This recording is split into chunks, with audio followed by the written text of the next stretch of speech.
ইসলাম তারেক বক্তব্য রাখবেন general secretary মাওলানা তরিকুল ইসলাম তারেক। نحمده ونشكره ونصلي على رسوله الكريم أما بعد فأعوذ بالله من الشيطان الرجيم بسم الله الرحمن الرحيم إذا جاء نصر الله والفتح ورأيت الناس يدخلون في دين الله أفواجا فسبح بحمد ربك واستغفر وقال رسول الله صلى الله عليه وسلم المسلم من سلم المسلمون من لسانه ويده أو كما قال عليه الصلاة والسلام। ইসলামী আন্দোলন বাংলাদেশ কেন্দ্র কর্মসূচির অংশ হিসেবে সারা দেশব্যাপী 9 দফা প্রস্তাবনা বাস্তবায়নের লক্ষ্যে গণজমায়েতের আজকে ভোলা জেলার উদ্যোগে এই বিশাল জনসমুদ্রের সংগ্রামী সভাপতি, উপস্থিত জেলার নেতৃবৃন্দ, সকল সহযোগী সংগঠনের নেতৃবৃন্দ, প্রিয় আফামার তাওহীদি জনতা, সর্বপ্রথম শ্রদ্ধার সাথে স্মরণ করছি সেই বীর আবু সাইদকে, যিনি বুক পেতে দিয়ে বাংলার দামাল ছাত্র ভাইদের সাহস জুগিয়ে যারা এই কোটা বৈষম্য আন্দোলনে জীবন দান করেছেন, শহীদ হয়েছেন, তাদের রুহের মাগফিরাত কামনা করেছি। পাশাপাশি যারা এখনো হাসপাতালে কাতারে কাতরাচ্ছে তাদের সুস্থতা কামনা করে আমি বলতে চাই, আজকের এই বাংলাদেশ দ্বিতীয়বারের মতো এই দেশের ছাত্র জনতা স্বাধীন করেছে। এই স্বৈরশাসক সরকার শেখ হাসিনা আজকে এই দেশকে পুলিশ এবং জনতাকে মুখোমুখি ঠেলে দিয়ে তাদের নেতা কর্মীদেরকে আজকে অসহায়ের মতো রেখে তার স্বামীর দেশে ভারতে চলে গেছে। আপনারা দেখেছেন গতকালের পত্রিকায় ভারতের থেকে তাকে একটি শাড়ি উপহার দেওয়া হয়েছে, তার শাড়ি নাই।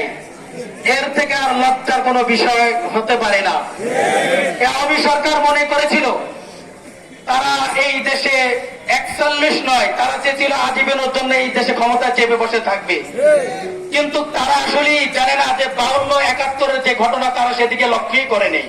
এদেশের মানুষকে মানুষ মনে করে নাই। আমাদের ভাতের অধিকার, আমাদের ভোটের অধিকার, আমাদের বাক স্বাধীনতা, আজকে এই দেশ দ্বিতীয়বার মতো স্বাধীন হওয়ার পরে বাংলার জমিনে ওলামায়ে কেরাম আজকে মসজিদের মিম্বার থেকে তারা স্বাধীনভাবে তারা আজকে তাদের বনের ব্যর্থতা আজকে ব্যক্ত করতে সক্ষম হয়েছে। এদেশের আলেম ওলামাদেরকে নির্যাতন করে, কারা নির্যাতন করে, ধুকে ধুকে এদেশের অনেক আলেম ওলামা ছাত্রদেরকে তারা শহীদ করেছে। আপনারা দেখেছেন পিলখানায় 57 জন মেধাবীদেরকে শহীদ করেছে, গণহত্যা চালিয়েছে, শাপলার হত্যা চালিয়েছে।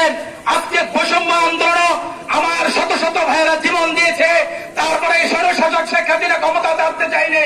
কিন্তু এই দেশের আবমার তাওহীদি জনতার আন্দোলনে তুমি বলবে এই স্বৈরশাসক বাংলাদেশ থেকে পালিয়ে যেতে বাধ্য হয়েছে। এদেশে অনেক সরকারের পদত্যাগ, এদেশ ক্ষমতা ছেড়েছে, কিন্তু সে এরশাদ অন্যান্য কেউ জীবনে বাংলাদেশ থেকে পালিয়ে যায় নাই। কিন্তু একমাত্র এই শেখ হাসিনা বাংলাদেশ থেকে পালিয়ে যেতে বাধ্য হয়েছে। সংগ্রামী সাথী বন্ধুগণ, এজন্য আমরা বলতে চাই, যারা এদেশ থেকে কোটি কোটি টাকা বিদেশে পাচার করেছেন, শাপলার গণহত্যা চালিয়েছেন, তারা পিলখানায় গণহত্যা চালিয়েছে, আজকে যারা এই বৈষম্য আন্দোলনে হাজার হাজার ছাত্রদের বুকে বুলেট দিয়ে হত্যা করেছে, তাদেরকে ফাঁসির ক্ষেত্রে বাংলার জমিনে ঝুলাতে হবে। আমার এক ভাই বলেছেন যে শেখ হাসিনা বাংলাদেশ থেকে কিভাবে গেল, এটা আমাদের প্রশ্ন। যারা আজকে অন্তর্বর্তীকালীন সরকার হয়েছেন তাদের কাছে আমাদের দাবি, আমরা বলতে চাই পালিয়ে গেছে, এটা এখানে শেষ নয়। ইন্টারপোলের মাধ্যমে শেখ হাসিনাকে বাংলার জমিনে আনতে হবে। তাই সে ভারতের থেকে আন্দোলন করে তাকে ঠেলে বাংলাদেশে পাঠাবে, আর বাংলার তাওহীদি জনতা রাজপথে তার বিচার করবে। এজন্য আমাদের দ্বীপ জেলা ভোলাতে অনেক ভাই আহত হয়েছেন, নিহত হয়েছেন, শহীদ হয়েছেন। আমরা তাদেরকে স্মরণ করতে চাই। আমরা রাজপথে ছিলাম, আমরা বলে দিতে চাই, এই সরকারের পতন যেভাবে হয়েছে এদেশের মানুষ আসলে কল্পনা করে, শেখ হাসিনা নিজেও কল্পনা করেন এভাবে তার ক্ষমতা থাকতে হবে। এজন্য শুধু আমরা নয়, পুলিশ নয়, সকলের শিক্ষা গ্রহণ করতে হবে। আজকে পুলিশ, তারা আজকে কিছুক্ষণ আগে পুলিশের প্রধান লাইভে আসছে, সাংবাদিকের সামনে আসছে, কান্না জড়িত কণ্ঠে তারা বলতে বাধ্য যে আমরা আসলে লাঠি হিসাবে ব্যবহার হয়েছি। এই সরকার আজকে এই প্রশাসনকে প্রশ্নবিদ্ধ করেছে। এজন্য আমরা বলবো, 9 প্রস্তাবের ভিতরে রয়েছে যারা এই 16 বছর পর্যন্ত সরকারের হয়ে এই দেশে গুম খুন হত্যা করেছে, তাদেরকে অবশ্যই আইনের কাঠগড়ায় দাঁড় করাতে হবে। কারণ আমরা কেউ আইন হাতে তুলে নেব না, কোন কারোর বাড়িতে গাড়িতে জানের মালের উপর আমরা হামলা করবো না। এই থানা, এই পুলিশ, প্রত্যেকটা স্থাপনা এটা আমাদেরই সম্পদ। এগুলো যদি আমরা ধ্বংস করি তাহলে এটার খেসারত আমাদেরকে দিতে হবে, তথ্যমূলক উদ্যোগতি বেড়ে যাবে। এজন্য আমরা হামলা মামলা এটা বিশ্বাস ইসলাম কখনো সমর্থন করে না। আমি আজ প্রত্যেকটা কর্মীকে বলবো, ছাত্র আন্দোলন যেভাবে ট্রাফিকের ছাত্র আন্দোলন সহযোগী সংগঠন সারা বাংলাদেশে যেভাবে ট্রাফিকের দায়িত্ব পালন করেছে, সংখ্যালঘুদের মন্দিরগুলো পাহারা দিয়েছে, এটা বিরল হয়ে থাকবে। কি বলেন, ঠিক ঠিক না? আমরা আরো সামনে থেকে, গতকালকে তৃণমূল অফিসে মত বিনিময় সভা হয়েছে, আমাদের বাংলাদেশ জামাত ইসলাম ইসলামী আন্দোলন বিএনপি সহ একটি কমিটি হয়েছে। যে কোনো পাড়া মহল্লায় কোন দুষ্কৃতিকারীরা যদি কোন রকমের চাঁদাবাজি এবং তার উপরে হামলা, গাড়িতে বাড়িতে হামলা করে, তাদেরকে আমরা আইনের হাত ধরে রাখবেন, আমরা অবশ্যই তাদেরকে আইনের কাঠগড়ায় দাঁড় করাবো। ছাত্ররা চাঁদাবাজি আর টেন্ডারবাজি জুলুম করার জন্য এই দেশকে স্বাধীন করে নাই। সেই সমস্ত নির্লজ্জরা এখন চাঁদাবাজি টেন্ডারবাজি করতেছে, এরা কোন দলের না, কোন দলের লোক সন্ত্রাস হতে পারে না, চাঁদাবাজি হতে পারে না। এজন্য আসুন, আমরা প্রশাসন, আজকে পুলিশ, এই স্বৈরশাসক পুলিশকে এমন প্রশ্নবিদ্ধ করছে, আজকে পুলিশ ভাইয়েরা রাস্তায় বের হতে সাহস পাচ্ছে না। এজন্য আমরা প্রত্যেকটা দলের কর্তব্য হলো, পুলিশ তারা কখনো দেশ চলতে পারে না। সেনাবাহিনীর প্রধান বলেছেন, 3 বাণী দিয়ে কখনো পুলিশের শূন্যতা পূরণ করা যায় না। এজন্য আমরা পুলিশকে যত তাড়াতাড়ি আমাদের আজকে আমরা মুখ করতে পারবো মফস্বলে, ততে আমাদের সমাজের মধ্যে শান্তি ফিরে আসবে। এজন্য আজকে বিশ্ব ইফতার যে 9 প্রস্তাব দিয়েছে, আলহামদুলিল্লাহ ইতিমধ্যে 2টি বাস্তবায়ন হয়েছে। সুক্রিয়ার বিষয় হলো, বাংলাদেশের এই স্বাধীনতার পর থেকে আজকে এই বাংলাদেশের একজন আপামার তাওহীদি জনতার দাবি, এই ছাত্র জনতার যে প্রস্তাব দিয়েছেন, ডক্টর আবু মা খালেদকে অন্তর্বর্তীকালীন সরকারের উপদেষ্টা রেখেছেন।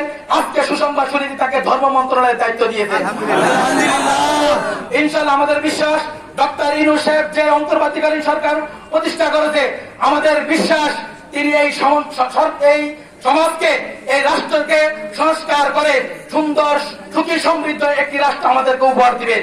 আমরা আজকে ছাত্ররা যেভাবে ট্রাফিকের দায়িত্ব আজকে বাজার মনিটরিং করছে, শেখ হাসিনা আওয়ামী লীগ মনে করছে যে তার দ্বারা সম্ভব না, কিন্তু আজকে সম্ভব হয়েছে। আমরা সচেতন থাকবো, প্রত্যেকটা মন্দিরকে পাহারা দিব। এই ছাত্রলীগ আওয়ামী লীগের এই মন্দিরে হামলা করে ভারতকে প্রভাবিত করতে যাবে। হামলা হয়েছে মাসাবির বাসায়, ভারতে প্রচার করতেছে লিটন দাসের বাসায় হামলা হয়েছে। অথচ বাংলাদেশের হিন্দু পূজা কমিটির মহাসচিব স্পষ্ট তিনি বলেছেন সাংবাদিকদের সামনে, এই দেশে মন্দিরে হামলা মামলা সবকিছু করেছে আওয়ামী লীগ এবং ছাত্রলীগ। সচেতন থাকতে হবে, পাড়ায় মহল্লায় দুর্গ গড়ে তুলতে হবে। এই স্বাধীনতা অর্জন করা বড় কথা নয়, এই স্বাধীনতাকে অক্ষুণ্ণ রাখতে হবে এবং এই দেশকে, এই দেশের উন্নয়নকে আমরা সামনে এগিয়ে নিব, এই আশা ব্যক্ত রেখে আমার বক্তব্য শেষ করছি। আমার তৌফিক ইল্লা বিল্লাহ।